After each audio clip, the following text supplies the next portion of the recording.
Welcome to the Eyes Up Mindset podcast, where we explore what it means to grow daily and find our best in every aspect of life. Welcome back to another episode of the Eyes Up Mindset podcast. I'm John Shirky here with my friend and my co-host, Jamie Wagner. As always, good to see you. You as well, man. How are you today? I'm doing well. It's a beautiful day here. We've had incredible conversations, for the last year and a half, but the last month has just really, it's like a 2x4 hitting us on the back of the head. Like, man, this is what you are supposed to be doing. We've gotten a ton of feedback the last week, even where it's like these conversations. Yes, I know we play a part in this, but I want to give credit to our guests, right? And the stories that they're telling and the stuff that they're giving, because people are coming to us and saying, that's an incredible story. And I have this, this, and this. And out of that episode and that conversation. And a lot of times, I'll be honest with you, Jamie, it's not what we take away from it. Yeah. We do the ending and we say, this is what we want you to kind of think about, right? And that's usually good, but that's our perspective. And I love hearing from people that say, hey, this is what I got and this is what I'm going to apply. And it's just been a cool journey. Well, and I was reading today, like we are all on different journeys. Education is specific, right? It's specific to each of us. And as we learn and as we have different experiences, we're going to have different takeaways. That's awesome. If you have a takeaway that you're finding from our episodes, share it in the Facebook group, right? Eyes Up Mindset family, come and give that takeaway away, because you might open somebody else's eyes in a way that we haven't, or a way that the conversation didn't right away, but because you shared that thing, now you're illuminating a perspective that is valuable to this community that we're trying to build and that you guys are a part of. And so I just think this whole process has been so good for me. It's grown me like crazy and it's continuing to grow me. And I hope that you guys are feeling the same way. Give it away. And not only is it helping to grow other people when you share, right? And how often do we talk about when we put stuff out there, it helps us be accountable. It helps us solidify that thought, that belief, that action, because now it's out there, it's in the world, and people know that that's what we're thinking and what we're working on. And don't feel like you have to share it to the Facebook group. Share it to somebody you care about. Share it to somebody, share it with a coaching mentor, a leader in your life. Share it with an employee that you're trying to build and grow. It's not limited to just this community. Share it in your community and it will come back and grow you, period. Definitely. Excellent conversation today. Mike McElroy, he's a defensive coordinator for the football team at Bethel University. Obviously, we're a little biased. I didn't make the joke in either of the last couple of episodes, but, we had some St. Thomas guys on. We had some other MIAC, and it was feeling a little bit like, boy, we got to get back to home here.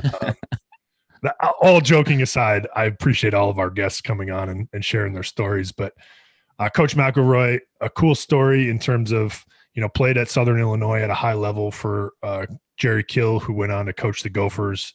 He coached with them for a little while and then kind of realized he wanted to go a different direction with his life and made the transition to coaching at Bethel. But yeah, a moment sticks out big time, right? Our kind of coaching staff was there for a very long time, right? And they had a little bit of turnover, and I coached there for a little while. And so when the turnover happened from the former defensive coordinator to Mike, I reached out and was like, who is this guy? What's he about? And all I got back was, he's a dude. He's a dude. You're going to love him. Right. And that's borne out. It's been borne out. And I loved having the conversation with him today. I hope you guys also think he's a dude, because I think the conversation was fantastic. Just to clarify, though, just like with other coaches, and I know we sometimes slip into this at times, but this is not a football podcast. Not at all. We do not talk about X's and O's. So if you're listening and you're like, oh, football coach, here we go again, like they're just going to talk. Nope, that is not it. It's about people. It's about relationships. It's about getting better, improving yourself, improving the people around you. And he does that at a high level. And I can't wait to share the conversation. Absolutely. And we talk about culture, and that word is such a problem sometimes for people. Bristly. It's bristly. Yeah, absolutely. But whatever that means for you, right? Replace the word if you need to. But we believe deeply that when you build the people and the relationships around you, it affects the culture, and then that affects the performance. They also do this at a high level, and I think he does it at an exceptionally high level as well. So I was grateful for what he shared. Coach Mike McElroy. Here we go. Hey, guys. Coach, what's going on? Up? How are you guys? Doing great, well, man. Doing great. Awesome. Excited to have you. Oh yeah, thanks for this. This is fun. Tell us a little bit about you. I mean, obviously we can read up on your bio online and all of that good stuff, but tell us a little bit about your journey from, obviously you played at a high level, and then got into coaching and found your way to Bethel, which I think we have lots of questions out of that, but go ahead and introduce yourself a little bit and kind of your journey. Yeah. So played at Southern Illinois for Jerry Kill. I was actually his last recruiting class before he took the job at Northern Illinois. And so only had him for 1 year, one fall there. And I think that was 2007. And then finished out with Dale Lennon and kind of Bubba Schweigert and those guys who are kind of North Dakota, northern states up there guys. And so played for those guys for 4 years, really enjoyed my time, and then decided I kind of knew at a young age I was going to be a coach. My dad was a high school coach, and to be honest, I think I liked the hours that he held more than anything else. So I was like, man, summer's off, holidays, like this guy's sleeping in longer than I am on Christmas break, like I'm in.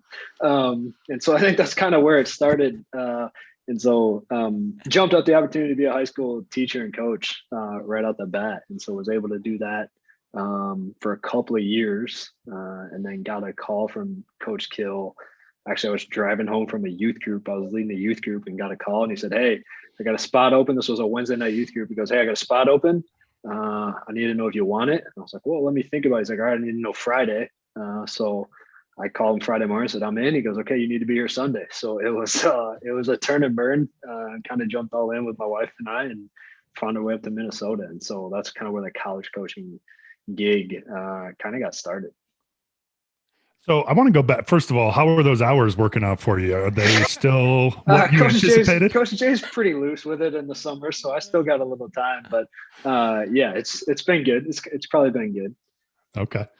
So before we get too deep into it, I mean, you talked about recruiting and being the last recruiting class for Coach Kill, and then going to work with him, and then obviously you went on to Concordia St. Paul, and then now at Bethel.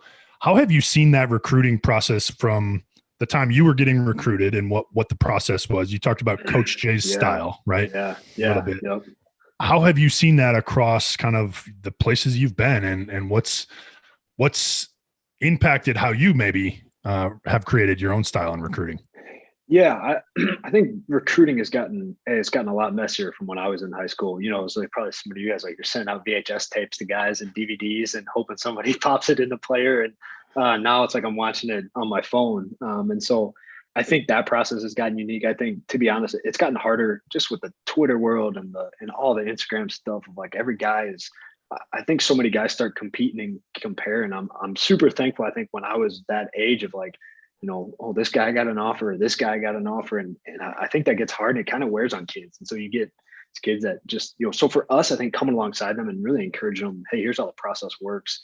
I think we fight a lot of battles at this level of like, oh, it's just D3 or it's just that. And so at Division I, Division II, it's pretty easy because like, hey, I'm going to give you the most money, like so the decision almost, I think it just kind of gets just kind of muddied up a little bit when the money's involved versus I think what I love about the Division III level is it's relationship. You've got to have a niche, which I think is cool that we have here at Bethel. And then it's about developing the relationships because at the end of the day, it's like you're going to try to convince a kid that, hey, this is worth your time and your money and your effort to come play for us.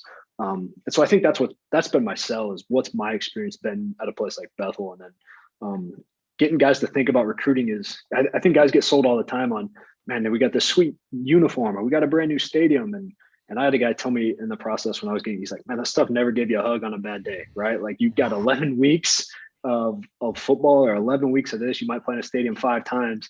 And he's like, well, man, when your girlfriend dumps you and you fail a math test, like no one cares what kind of jersey you're wearing, right? And so trying to get kids to realize, right, as an 18-year-old, 17-year-old, it's about the people that you're with, I think is such a huge deal. And I think if you can get guys to see that, the recruiting piece, it really becomes kind of fun.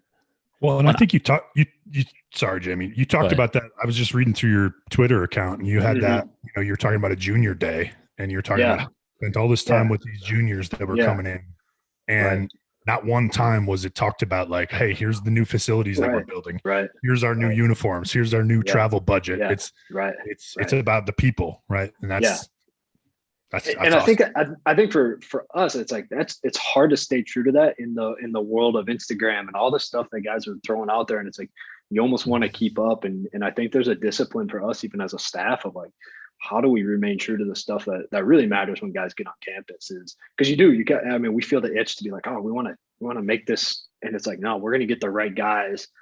We talk all the time about, we got to attract the right guys, right? Like, we're not going to find guys. We're not kind of scouring. We're going to attract guys who want to be here. And so that's been kind of a fun mindset change for us. It's like, we want to be attractive to the right kid versus trying to go, anybody who can run a 4.4, we want to go after. And it's been fun to kind of, hey, here's who we are, here's what we want. And I think that makes it easier for us on the recruiting trail. Oh, I've coached some Division I athletes at the high school level and had the opportunity to be a part of the recruiting process as a coach. And kids come to you with just a million ridiculous questions, is this important? No, it's not. I come back to you every single time. It's about fit. It's about fit. Can you walk on campus and see yourself having a relationship with that coach for the next 4 or 5, potentially 6 years, depending upon if you have a hardship or, if, like you are going, and not just a coach, the people. And so you talk about, let's be attractive to the right kind of kid. How do you do that? What is attractive in your guys' mind to say we as a staff are attractive to the right kind of kid? We want to bring these type of people to us. Cause I think high school coaches, leaders in business can hear this answer, this question and say, well, how are we attractive to the right type of people? Yeah. I think for us, it's, what are we telling our guys up front? Right. So for us, being a small Christian school, it's like that for us weeds out a lot of guys right away. Cause we say, look, this is who we're going to be. This is what we're going to be. And if that's not attractive to you, then like, that's fine. Like, nothing to, it's not going to be good for you. Right. And so I think what that does for us is it's like, well, this kid's a great player, but he doesn't want that. So it's like, we're not going to change who we are because this kid can tackle hard. Right. And so that's saved us, I think, a lot of pain of trying to fit a square peg into a round hole type of deal.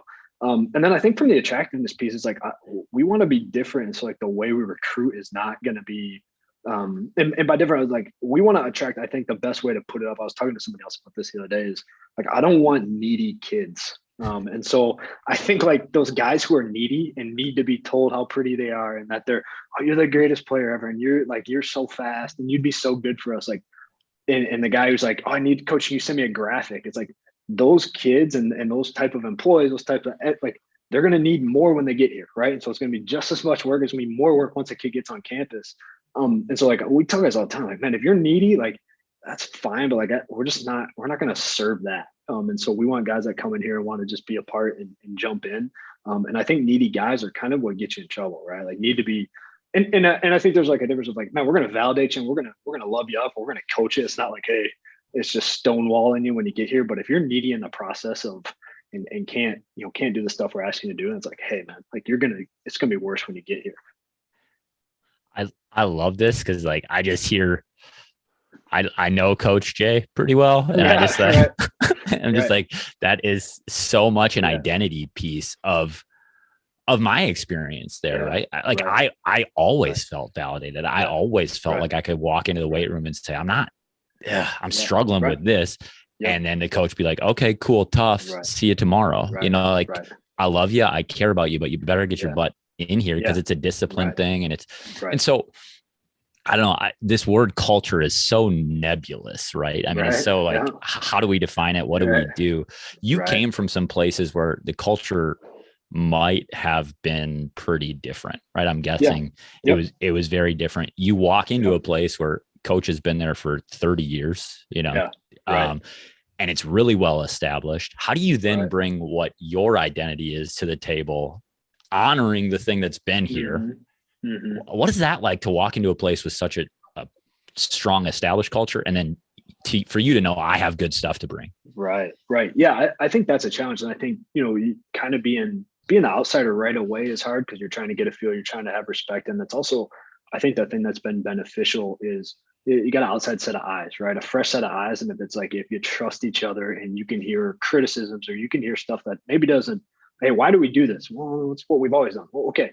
Like, why are we doing it? And so I think that allowed me to maybe see stuff and call stuff out that, like, why, right? And just be the questioner of not like, hey, this is wrong or this is stupid, but can you tell me why? And it's like, if there's no good why, it's like, all right, let's trash it and let's go find something else. And so I think that's what was helpful by me coming. I think for me, the safety net of it was like, man, like this has been done here and done well. And so it's like, there's almost a safety there to where it's like, you can throw ideas out and they know kind of based on being here and how this place functions, like, hey, that, we got to do it this way here. We've got to do it that way here. So you kind of have you've got kind of bumpers up, right? So it's like you're bowling and you've got some wiggle room in there, but there's also like, there's bumpers there with an established culture where it's going to kind of get you back in line and rolling in the right direction. So, I mean, obviously you've been there for a few years. How do you feel like, there's always a transition from, okay, I'm the new guy, I'm a fresh set of eyes, to now I'm here, right? Now I've established, I've kind of, for lack of a better, proven that I belong here, right? Mm-hmm. So how do you transition from that period of probationary, like, hey, I'm going to just observe and kind of give some, to now finding your voice and kind of putting your stamp on certainly the defense, but just the culture in that program? Yeah. I think for me, it's been fun to be at a place where I can kind of meld those two things that I'm really passionate about, is like getting around young guys, right? And talking about what does faith and development and initiation look like. And at the same time, you get to use the vessel of football. And so I think part of it was like, we were crummy my first year. I mean, we were pretty average. And a lot of that was like, man, I gotta figure out how this all kind of molds together. And I think it's really like Coach Jay's so good at kind of freedom within the objective, right? So it's like, hey, here's what we got to do. And like what you need to do to get there is like, I trust you. I love you. Let's go. And so I think what that does is it just empowers all of us as coaches, is that there's like, hey, I trust you. Like, you're good enough, and like, let's go do it. And so you're not looking over your shoulder like, oh, is this going to be okay? It's like, hey man, let's go. Like, trust yourself, trust this place, trust what you know, and then trust the guys around you. And so I think that for me, when I kind of would listen and wasn't trying to, I think you come in, and anytime you're the new guy or a new place, you come in and I gotta prove how I do stuff. And it's like, man, stinking, get out of your own way, just shut up and like trust the stuff and let's go. And so I think the freedom within that has been huge for me to like, let me kind of flourish and then be creative and do some of that stuff, because it's like, hey, let's go, right? I trust you, and here's how we're going to do it. So that's what's been fun. How do you give that away to your guys? How do your freshman walks in the door and says, well, I was all state, I was all league, I was all whatever. Like, how do you give that away to say freedom within the objective, get out of your own way? Yeah, I think it starts with, we talk to our guys all the time about trust. And so for me to trust you, it's time and proximity, right? And so I got to spend time with you. I got to be around you. And so for those guys, it's like, man, I can't trust you if I don't know you, if we're not in this together. And so, and we tell those freshmen too, it's like, man, it's going to take some time, right? Like, you've got to, you guys around with Scotty was here, Kirchhoff, of his big thing was trust comes in drips and leaves in buckets. So we talked to our guys about that a lot. Like, it takes a long time to build this, and like, man, it can go fast. And so, but for guys, like, man, time and proximity, guys, like, that's what is going to establish this place, and that's what's going to make this go. And you'll earn it, right? The more you earn, the more we give it away. So can you talk to how specifically you do some of that time and proximity stuff? High school teams, college teams, you do a lot of stuff where you're spending a lot of time together in non-threatening, low-level type stuff. What are some of the ways that you guys do that? Yeah. I think some of the best times are for us, even pre-practice, walking up and you're talking to a guy, hey, what's going on, man? How are things? And not talking football and none of that stuff. We actually, we started a book club this off season where it's like, we got a bunch of dudes reading books. And so it's kind of fun because those discussions are never football, right? And the books are not football. The books are, man, what does it look like to be this kind of guy and to grow in this? And so I think for us, it's just kind of opened up some avenues. This past weekend, I'm at a wedding of a guy who graduated last year, and there's former play. And so you're just, again, it's finding the ways where those relationships are coming up and it's not based on how well you perform. And like, that's what we were laughing. It's like this kid, like I was in this kid's shorts a lot, right? Like I was in it. And like, I still like, it's fun that you still get invited to the wedding after you were in his ear a lot, his junior and senior year. But I think it just kind of points to that of like, man, is this a quid pro quo relationship, right? Where it's like, if you play good, I'm gonna be your buddy, or is it, man, like we're here to mentor young dudes through this, and the stuff that happens on the field is kind of secondary, tertiary to kind of what we're doing. And I think if that's your mindset, and that's really the kind of the way you approach it, it makes that relationship piece easier and even more fun as you're going through that. Coach, I've referenced your Twitter. One of your most recent ones, you talk about excellence being mundane and sanctify the ordinary. And Jamie and I were talking before you joined us, and I read that to him, and it's just like, man, first of all, it hits us like a ton of bricks, and because we believe it so deeply, and it's something that I think is so deeply ingrained in us. Tell us a little bit about your perspective about that, and maybe how you go about that. Yeah, I think two things. I think that kind of tweet comes from a lot of different things. One of them there's an article written, I think it was in like the 70s, that I actually came across in grad school, and it's called The Mundanity of Excellence. And so this guy talks about what separates world-class swimmers from the average everyday guy. And he talks about how he's going to practices and he's looking at these guys, and it's like nothing, it's not genetic, these guys do the average things better than anybody else. And I think sometimes we mystify excellence, right? And it's like, well, LeBron James is excellent because he's 6'8" and because he da-da-da-da. It's like, okay, great. But I think it gives our guys an excuse, right? So if we mystify excellence, so it's unreachable, it kind of gives you a cop-out, right? Like, well, he's gifted or he's this. And so I think that's the challenge, is like, how do we demystify excellence? And I think for our guys, and it's Monday, it's everyday thing. And then I think kind of the idea of the ordinariness and sanctifying that. Coach Jay talks a lot about that, I think, in his stuff. But I came across, it was trying to think of where it was. I think Eugene Peterson talks about this idea of wonder, right? So it's like, can we experience wonder in our day-to-day lives, and what does that do for the soul? What does that do for your heart when you see things as wonder, and not just, oh, this is just another thing, or this is just a good meal, or this is just a good time with friends. But I think appreciating that really does something to the heart posture, where you can kind of like, oh man, this is good stuff, and this is how kind of we inch our way towards it. And like Coach Jay talks about all the time, you're never done, right? Like, we are never done, right? And so becoming excellent and really kind of trying to I think be satisfied in that is a fun place to try to get to, and we're not done. I would love to nerd out with you just on the derivation of the word sanctify and what it actually means in terms of theological perspective, because I wrote a paper about that way back in the day. But I'm not gonna go there on the podcast per se. But I was reading, just kind of checking in with the James Clear Atomic Habits. If you have not read this book, it will change your perspective. So good. But he talks about, don't try and do the thing that you can do on your best day. Right. Do the thing that you're able to do on your worst day. And then the worst day will increase and improve and get better. And I think about that as the exact same type of idea. Mundane excellence, right? Excellence is in the mundane. Right. We want our lives to be our best all the time, right? That just isn't real, right? Or our best today isn't the same that it was on our best day.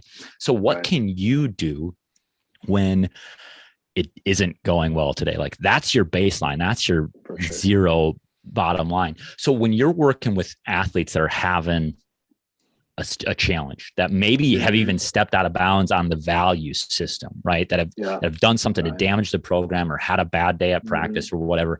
How do you go, one, and build them up and give them love and caring and kindness, but two, hold them accountable. And then lastly, like, when is that threshold says maybe you don't belong here anymore? Because I think a lot of coaches struggle with those three pieces.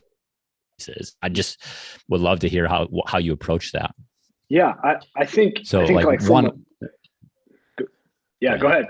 No, go ahead. No, I was just going to recap my three thoughts, because I always think in threes. But that's good. I think so much of it comes back to the relationship. If you know, like, man, do I know your heart? Do I trust? Have you built up some equity with us of like, hey man, like you're fighting for the right stuff and you slip up, like I think that's different versus being defiant of like, man, this dude doesn't get, because there's not a lot of space for that, right? Like you're gonna defiantly do it. I think the best, like kind of overall for us, like what we talk about a lot is like you got to choose us, right? And if you're not choosing us, then that's an easy. And what does that look like? I don't know. Like there's some gray there, and I think that's good. We use that same thing, like my wife and I and our family, right, with our kids. Like you got to like choose us, man. All right, like choose us. When you go out there, you're going to choose us, and you know what that means. It might mean something a little different to you, but I think that's safe wording for us. Of course, like I think we get in trouble when we have black and white for every single thing, right? Like this is the hard and fast rule, and that kid's story is going to be different. His upbringing is going to be different. He may not know this, and so coming alongside guys is like, man, if you're running in the same direction as us, we got a chance, right? You might fall off and go in the ditch, right? Get back up and let's go. And you may not be as fast as the junior or the senior, but are you going the right way? The problem comes, you start walking that way, we got to go, right? We don't have time for that. And so I know it's kind of a big answer, but that's how we kind of try to address issues on our team, issues with guys. Is like, hey, there's not a hard, like Coach, Coach Jay is like, I don't know if there's been a rule in the program for 30 years, right? It's just like, hey, this is how to choose us, right? And so I think for us, and we kind of keep coming back to that, and like, man, as long as you're going that way and we're walking towards the same stuff, you got a chance, and we're gonna fight with you. Man, I love that, and I'm trying to pull that out to post athletics, right? And how did the guys or girls, man, whoever is involved in the program, how do they take that to their families, their jobs, their relationships beyond that? And I think that's just a powerful thought is choose us. Are you going in the right direction? I love that because like you said, there's so little in life that is black and white, right? Just, and it doesn't matter what area you're talking about. There's so little that is black and white. There's always a gray, and there's always the ability to take that perspective of like, okay, are we going in the right direction? Maybe it's not the same pace, but I think every kid is different too, right? And everybody you coach, everybody you lead, we're all got different stories and different backgrounds, and so it's like I can't ask little Johnny to be at the same speed and same pace as the guy who's been here for 4 years and understands what he's kind of got this thing down and hammered. And so I think what that allows us to do is have grace for the guy who's fighting, right? He may not be there yet, but like, man, he's you can tell he's fighting for it, right? And it's like, those guys, let's go, man. Like, we'll keep going. We're going to come alongside you. But the flip side of that is what happens when you got guys or people that aren't going the right direction, aren't going in the same direction, and they go in the ditch. Now, how do you deal with that? Because I think we've all had, whether it be employees or athletes or people in our lives, that all of a sudden we're not going the right direction. We're not going the same place. How do you deal with that? Right. Yeah. Again, I think it's based on the story, and I think it's based on kind of relationships with them and the equity that they've probably built. But again, I think at a certain point, and again, that's different with every single kid, and that's what's hard about it, right? Like if it was easy, this was like people, man, it's messy, right? And so we're dealing with some stuff where it's like, you're not like, man, how long do we keep telling this kid like, hey, man, that's not it. Like you got to go this way, and so at a certain point, it's just like, hey, man, like it's gone from, I think for us, of like, at what point do I feel like I have to protect my guys from you because of what you're doing is not effective? What point is it like, hey, man, not like there's grace and we've got love for you and we're going to help you. But like, if it gets to a point where I feel like kind of a mama bear where it's like, I got to protect the cubs and you got to go, then that's, I think for us, it's like, hey, man, there's no question that we can't have it here. Again, a lot of questions about that, because I think there's such challenge in being a place that is accepting and loving and kind and caring and all the things that we want to be, and we want to have a culture of acceptance and like bringing people in, right? Yep. But then there is a place where you do have to protect. Right? You do. Yeah. I'm going to ask a question that's, is it about on-field stuff ever? No, that's easy, man. That's the easy stuff, because that's usually like you can motivate a guy with playing time, right? And so it's like it's hardly ever that. And so it's hardly ever, oh, this guy's not listening, because it's so hard to compartmentalize, right? And so like we talk about that all the time, like, right? Like if I can't trust you in a deep third, I probably can't trust you on a Friday morning in chemistry class, right? I don't know how much we can compartmentalize that, and I think kind of, your character is your character, and it doesn't really change now that you got pads on, right? And so I think that's the point of trying to get to, like, look, man, like if you can't figure this out, you're unemployable in 10 years, right? Like we can't employ you if I can't trust you. And if you can't, and what is beautiful about football is like, right away, right? Like, oh, this kid didn't do what he was supposed to do. And it's pretty obvious, right? Whereas like, it may take a while in academics because your grades may not come through until the end of the semester. And so I think the beauty is like, you can go, hey man, like this is a symptom of a bigger problem here. And it's showing up every day in practice. And like, and look, here's how it kind of points to some other stuff. And so that's the beauty, I think, of football, and kind of the cheat code we have is, the symptoms start showing pretty fast. And it's like, hey, you got to address this root cause because it's happening here and here and here. And so it allows those guys to hopefully dig into some of that stuff. Is the answer the same then? Just go to the relationship to grow it? Like you talk about your character is your character. What if, okay, so you recruited a guy that you know is a fit, you feel good about him, and then they get on the field and there's some symptoms there. Yep. Then what? I mean, I think what we've done a good job here is like, man, it may not be like, I got to take my ego out of it. It would be like, it may not be me that can go fix it, right? Or whatever you want to call it. Like it may be, he's got a better relationship with that coach or with that professor. And so it's like, there is that collaborative effort of like, no, we're going to surround you. We're going to help you. And again, that's where it comes in of like, we're not just like, hey, try to fix this. And then if you don't fix it, go. It's like, I think you got to bring in, like, where's your relationships? Where have you built equity? Where are you trusted? If those guys can't speak life and you can't change it after that, then it becomes clear. Right. And so, but I think taking the ego out of it is like, well, you got to listen to me and you got to do what I tell you to do. Cause we may not connect, right? We may have different stories. You may be pissed at me because I didn't play you, right? And so it's like, maybe you're going to hear it better from somebody else. That's just such an amazing word. Like seriously, that is life-giving to me as a coach, to me as somebody that's like, I have to step my BS, right? My belief system about why I'm important. Yeah. I got to step that out of the equation so that I can hear what's happening in this athlete's world. And guess what? I may need to go and foster relationships with people I don't like because they're trusted by this person. Lay down that ego. It's incredibly challenging, especially as athletes and coaches that have done things well for a long time, and so amazing challenge. Absolutely. Coach, one of our favorite podcasts that we listen to outside of our own, obviously, has been the Flying Coach podcast with Peter Schrager, and this year was Sean McVay, head coach of the Rams. Yep. And they had a bunch of young, mostly young NFL coaches on, and one of the things they always end their podcast with, "Hey, if you were giving one piece of advice to a coach, what's your one go-to? What's your one tip that is, hey, make sure you do this or think about this?" If you pose that question to you, because we have a lot of coaches that are listening, and there's a ton of stuff that we've already talked about that are probably takeaways, but anything else, either something we've already talked about or anything else that stands out in terms of, hey, what's your best nugget for a coach out there that is in the thick of it? And I think for me, it comes down to this idea of, I don't think there's any other profession in the country right now or in the world that you have the eyes and attention and really like the hearts of a bunch of young people, right? So for us, it's like, there's not, like, you name another place where you have the eyes and attention of a bunch of 17 to 22-year-olds every day and what you're giving them. And so what I'd tell you or my advice would be like, man, if you're only given football or basketball or whatever it is, like, you're missing the boat. I think you're missing opportunity to build young people.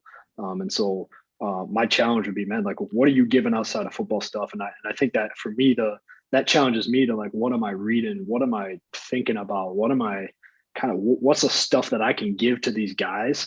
And I think, coach talks about this. This is a high calling, man. Like, if you're going to be around young people and you're just flippantly going to talk X's and O's, like, I think you missed the boat. And so not that that's not important, because I think sometimes people hear that and like, oh, well, yeah, it's like, you got to stink and win games to be able to have that opportunity. I think people miss that sometimes, right? Like, if I want to do what I think I'm called to do here, I still got to be pretty stinking good, right? Because then that opportunity is going to leave. And so I think X's and O's is important. Playing all that stuff is huge, right? How you game all that.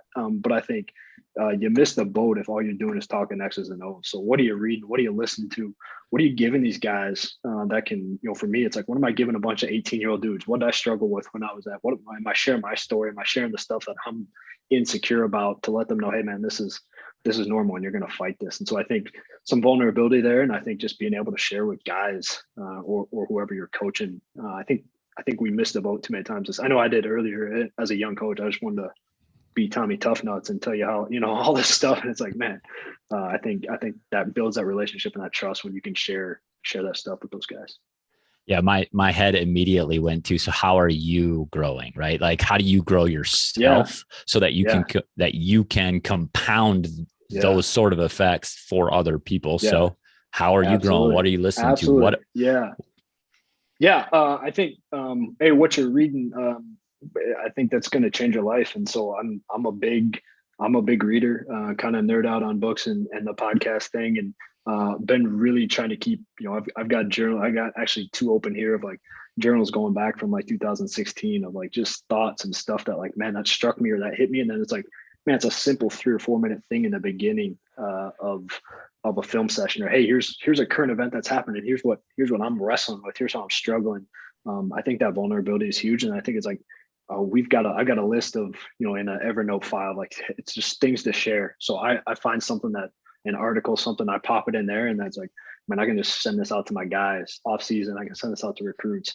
I just think that for again, the power and the privilege that we have as coaches, you've got eyes and ears, right? And so it's like, what are you feeding these guys? And so that for me has been a challenge. I love it, man. I appreciate you coming on and sharing some awesome stuff. Obviously, our heart is with the football team for the fall. Like, go win a lot of games and let us come and celebrate you. But bigger than that, our heart is with the men that you're transforming, right? And for anybody that's listening out there, you are doing that. You are transforming human beings. Absolutely. And it is a huge calling. And thank you for doing what you're doing. Yeah, no, I appreciate you guys. This is fun. Coach, thanks for coming on. Yeah, absolutely. Thanks, guys. Thanks again to Coach Mike McElroy, Bethel University defensive coordinator. Awesome dude.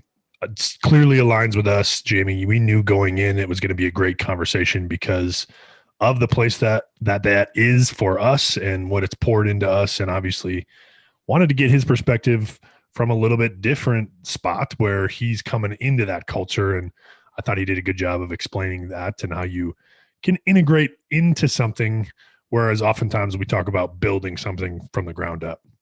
Yeah, they're different processes, right? We have to be aware of that and acknowledge that. And most of us don't get the opportunity to just step in and then try and build something. No matter what, there's going to be culture.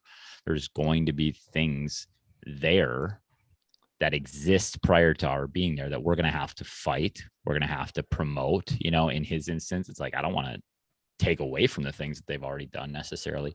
But I think that's just a powerful message to us, is that when we are coming into something, there is existing stuff there that we have to acknowledge, honor, change, challenge, all good things.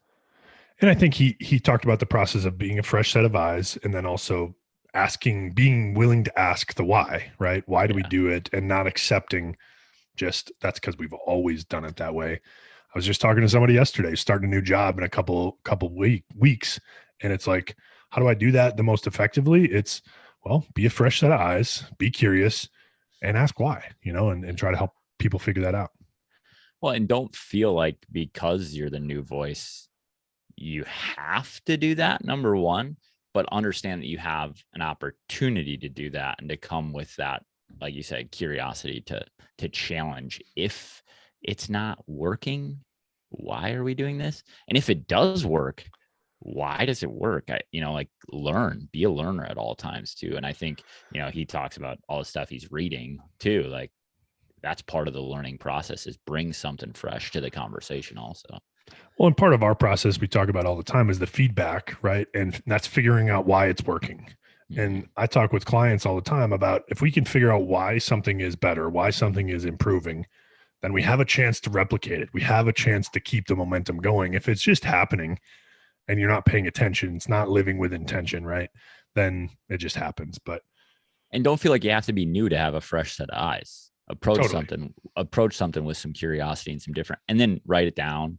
Notice if it's changing, like this is all a part of the same thing that we talk about over and over and over again. But it's great to be reminded. We don't need to be taught often. We often just need a reminder, and let this conversation serve as that for you today. So, ton of good takeaways. I mean, all the way back at the beginning, we were talking about the shiny stuff and the equipment and the facilities. And he said something, the jersey never gave you a hug on a bad day. I think of all of the things in our world that we try to surround ourselves with materially, and how we think that's going to help us and make us attractive to people, or make us feel better about ourselves. And in the end, it really isn't any of that stuff. But that was a big one for me. I'll let you kind of go. I'm just going to give you a couple of bullet points and you take it from wherever. But you talked about trust being time and proximity. You have to have some time, you have to have some closeness to build that trust and that equity in order to do anything, whether you're a player, you're a coach, you're a boss, you're an employee, doesn't matter. And then the excellence is mundane, right? Sanctify the ordinary. We spent some time a little bit on that. And then the big one, I think, was the choose us, right? Buy into us and make choices that lead us in the same direction, not necessarily the right direction, moving in the right direction together. So out of all of that, Jamie, or anything else that we talked about, take it away. No, that was certainly a part of the takeaway, right?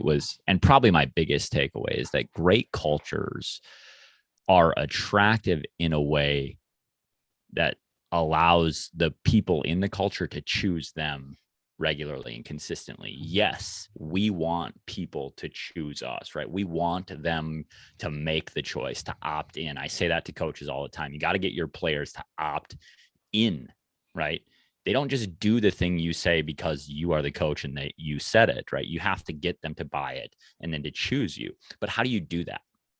You become attractive, right? He talked about that. We have to be attractive to the right people. And some of the things that you talked about are creating that attractiveness to the right people, right? We want to sanctify the ordinary. We want to talk about why excellence is mundane. And then we want to show up and do it consistently and show you that model so that you choose to be a part of that. We want to build deep trust by coming close to you and then saying it's going to take time. We aren't going to walk you in and say, you have to trust me from day one. We're going to develop that relationship with time and proximity. And we're going to know that it comes in drips and it leaves in buckets, right? I love that quote. Trust comes in drips, leaves in buckets. And then we're going to give you freedom within the objective to be who you are. Here's the objective: to get the thing done that you need to get done, but have the freedom to be you and be uniquely you, to bring that power that you have uniquely yours to the conversation. It's not just choose us and make sure that everybody in your organization chooses you. It's be attractive enough to be chosen. And how do you do that? Well, that's through your value system, through your structure, through whatever. The way that they do it is the way that they do it. Be uniquely you. Get to the objective, which is choose our program, right? And choose, have your kids, have your athletes, have your employees choose the way that you guys do things. People like us do things like this. That is an unbelievable definition of culture. Well, who are you? Is it attractive? Do people want to be like you? That's the challenge. And how do you do that? He talked about that challenged him to say, okay, what am I doing? What can I give to my guys, to this team, to this community? And, he talked about making sure that he was listening to good stuff and he was reading stuff and that was pouring. It was a challenge to him to make sure that he was given the good juice, right? Well, and marinate the mind. We had that a couple episodes ago. What are you marinating your mind with to be able to give away so that your stuff is attractive, that people are going to opt into it? Yep.